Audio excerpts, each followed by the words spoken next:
There's nothing more visceral about mixed martial arts than a knockout finish. I'm not talking about those times when the referee jumps in and saves the fighter from taking any more punishment. I'm talking about the lights getting shut off. Out cold. Nobody is home. It's horrifying and fascinating, and you feel a bit bad about the whole experience, but you want to see the slow motion replay. There are no fighters that inspire more awe from their contemporaries and the crowd than those with the sheer power to consistently deliver these terrifying finishes. And today we're going to be counting down the 10 fighters that have been lugging around cinder blocks for limbs, the ones who put their opponents down and keep them there. I'm Tommy from MMA On Point, and these are the 10 heaviest hands in MMA history. Alright friends, I want you to brace yourselves because this one is going to get heated. Chances are there's a few fighters you're expecting to see on this list that won't end up on here, so they're getting honorable mentions. Chuck, JDS, Yoel, Stipe, they are all lethal on the feet, but the ones on our list are more feared for that single heavy blow that puts an end to the show. Fedor, again, absolutely one of the most feared strikers in MMA history. Not a ton of go-to-sleep knockouts. Same goes for the left hand of God himself, Conor McGregor. Probably the most controversial exclusion. Yes, the Aldo finish is iconic and it's a KO. Yes, the Cage Warriors finish, also pure murder. I'm not saying he's not a heavy hitter. I'm just saying that the majority of his catalog are impressive TKO wins where the referee hopped in and saved his opponent. But all of these fighters were considered for spots and very narrowly missed inclusion. Let's do this shit. Number 10, Johnny Hendricks. Sometimes it only takes a few finishes to grow the legend of terrifying power. One doesn't need to have 300 KOs, but if you select an impressive ones, and suddenly you have a reputation for being a heavy hitter. Case in point, Johnny Hendricks. D1 national champion wrestler, big stocky guy, certainly powerful, but nobody realized he had dynamite hiding in his gloves. That wasn't until he blasted John Fitch into the realm of oblivion in just 12 seconds at UFC 141. One shot is all it took to finish off the top welterweight in the world under George St. Pierre. The first time he'd been finished in the UFC. I don't know how hard I hit.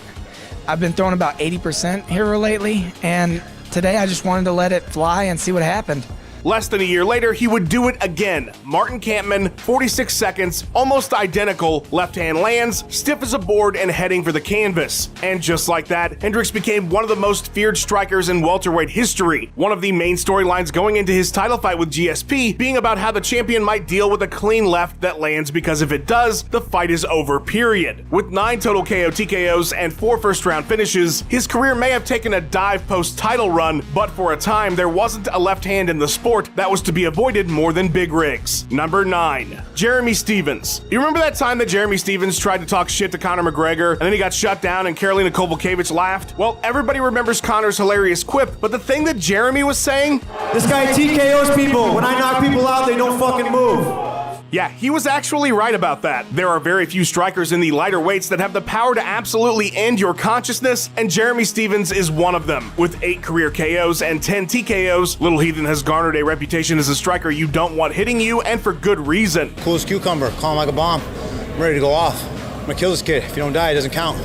Marcus Davis, dead. Dennis Bermudez with a flying knee, absolutely incredible. He brutalized Josh Emmett. He finished RDA, and that was in the 3rd round. He keeps his power, a sign of how devastating his strikes are. My favorite Stephens finish, though, is his head kick KO of Hani Jason in just 40 seconds back in 2013. I mean, he's just gone. He's not there in any way, shape, or form. Stephens may have the record for the most losses in UFC history, but there's no doubt about it, you have to watch yourself from start to finish because it only takes one big shot and he can deliver it at any time. Number 8, Melvin Manhoef. Want to see something horribly sad? Here's Melvin Manhoef murdering your childhood hero Kazushi Sakuraba in a fight he absolutely should not have been in. Look how they massacred my boy. That finish may be one of the most notable of Manhoef's career, but he has plenty to go along with it. In his kickboxing career, 27 KO TKOs. In MMA, he scored 11 KO finishes and 18 TKOs with 26 first-round stops. This is a bad, bad man. In his absolutely bonkers all-time classic fight with Cyborg Santos at Cage Rage 15, he scrambled his opponent's brain so badly, he thought he was winning when it was over and started delivering some of his own completely ineffective ground and pound. The man has a damn KO finish over Mark Hunt in 18 seconds. Mark Hunt. It was his first ever KO loss. That's a man who ate everything Cro Cop had and went to the scorecards, but Melvin only needed 18 seconds. Even more impressive, despite being in his 40s, he can still bang. Scoring 2 KOs in Bellator. Look at Doug Marshall fly through the air. How did that even happen? While he does not have the most impressive resume, make no mistake about it, from the start of his career in the early 2000s to present day, you do not want to get touched by Melvin Manhoef. Number 7,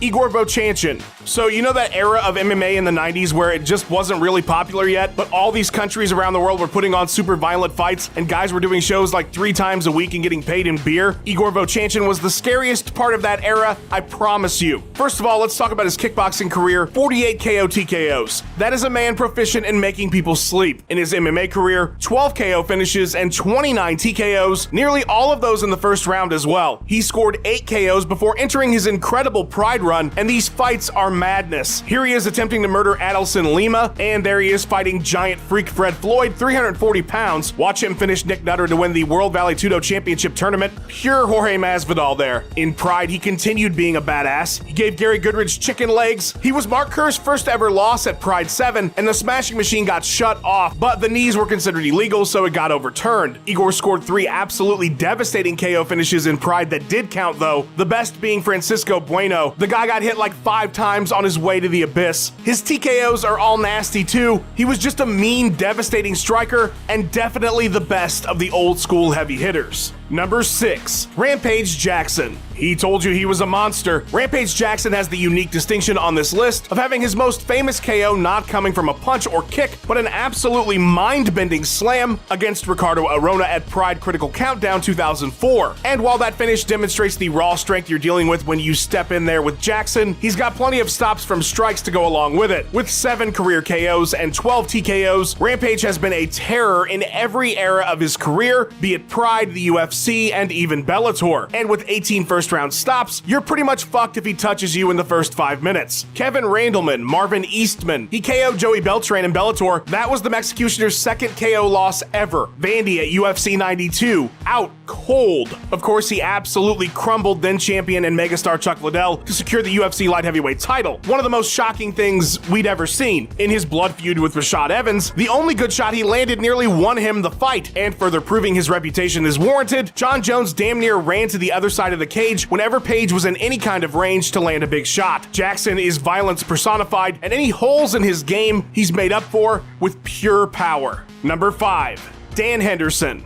Shuffle, shuffle, H-bomb. Everybody knows it's coming, but it doesn't matter. If Dan Henderson hits you clean with that overhand right, be it at middleweight or light heavyweight, you're getting annihilated. He could probably put down a rhino with that shot. It's one of the most feared and beloved signature strikes in all of MMA, and for good reason. With 7 KO finishes and 8 TKOs, 13 of those coming in the first 5 minutes, Hendo's reputation as a striking powerhouse is about as legendary as his career. The most famous example of the incredible force he can generate is of course the all-time classic highlight reel finish of heel Michael Bisping at UFC 100. It's one of the greatest knockouts of all time. Probably felt better to knock him out than for the bonus check. But. Let's not forget when he put Vanderlei Silva in instant rigor mortis when he stopped him at Pride 33 to win the middleweight title. And that was at 205 pounds. This wasn't Crow Cop finishing him at heavyweight. Renzo Gracie and Akihiro Gono in Pride. He was the first ever to truly TKO Fedor. Shogun in their rematch. Tim Bosch. But the one finish that always amazed me the most and doesn't get talked about enough is when he stopped Hector Lombard late in his career. This is post TRT. He's on one foot and just elbows Lombard off balance, and then he's in another reality just like that. I've never seen anything like that. That's a heavy hitter. Number 4,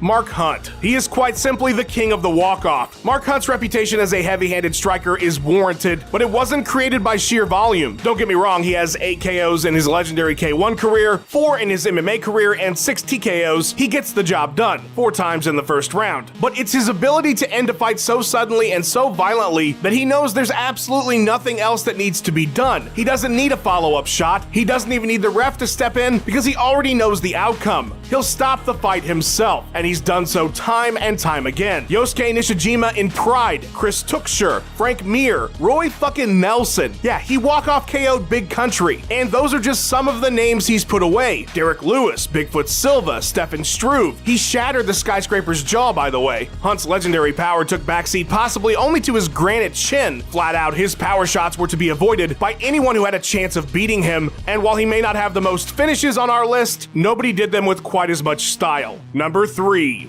Shane Carwin. This man never saw the second round of a fight until he was competing for the UFC Heavyweight Championship against Brock Lesnar at UFC 116, where he would suffer his first ever loss, and that says just about everything you need to know about Shane Carwin. This monster of a man, this D2 national champion wrestler slash civil engineer with hands like a pair of wall safes. The only reason he isn't higher on this list is because his candle burned bright for such a brief period of time. But had his back not given way, there's a good chance Carwin would be putting people's lights out well into 2015. With goodnight finishes of Christian Wellish, Gabriel Gonzaga, and Frank Mir, it only took 4 fights in the UFC with 4 stops for everyone to collectively say, "Holy shit. This guy has dim mock in his hands, let's put him in a title fight." A glancing shot would drop Lesnar in that championship bout, and then Carwin would punch himself out trying to get the finish. But had he landed cleaner, UFC 200 would have been the return of nobody because Brock wouldn't exist anymore. Like the Super Shredder in Turtles 2, Shane was sadly not meant to last long in this sport of MMA, but his incredibly terrifying power will live on forever.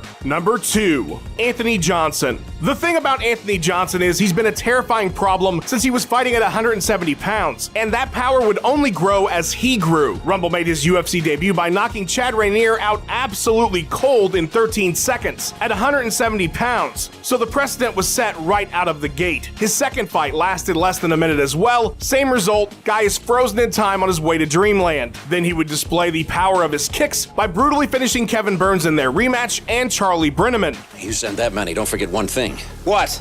A good supply of body bags. But he had a weight problem, so he's out of the UFC by 2012. In the World Series of Fighting, he is a destroyer. Look at DJ Linderman faceplant, my god. Mike Kyle gets it too. He breaks Andrei Arlovsky's jaw in their fight, and then finally he gets back to the UFC, and this is where his power starts to become legendary. He puts down Lil Nog, brutalizes Gustafsson on the ground, KOs Ryan Bader on the ground. Jimmy Manawa gets it. Poor Glover Teixeira gets his tooth blasted into the upper atmosphere before napping. In his first title fight with DC, he punches him so hard he flies halfway across the cage. I've never seen that before. 10 KOs in his career, 6 TKOs, 12 first round finishes. He is so powerful, people are sweating his return at heavyweight if he actually makes it. Quite simply, there just aren't any fighters in MMA scarier or more heavy-handed than Rumble, except for our top entry. Number 1, Francis Ngannou. While the honorable mentions might be controversial, was there any doubt about number 1? Francis Ngannou may not have the volume of finishes that Rumble has, but in his 5 career KOs and 6 TKOs, he has already garnered a reputation that rivals anyone that's ever stepped into the arena. Not since Mike Tyson's early career, the Kid Dynamite era, have people been so in awe of raw power. It's just hard not to put Ngannou at the top of a list called heaviest hitters when he so clearly has the heaviest hands we've yet seen in this sport. Here is some early destruction he shared on Twitter recently. That's from his 3rd ever fight. Francis has power you cannot teach. In his UFC debut, he massacred Luis Henrique. Since then, he has scored 5 TKOs over some of the best in the division, and his other 3 knockouts defy understanding. With what seemed like just the slightest of touches, he ended Cain Velasquez's comeback, completely buckled him. Poor Jairzinho Rozenstruik, he might still be laying on the mat in Jacksonville, Florida. And of course, the highlight of all highlights, his Mortal Kombat 2 toasty uppercut of Alistair Overeem.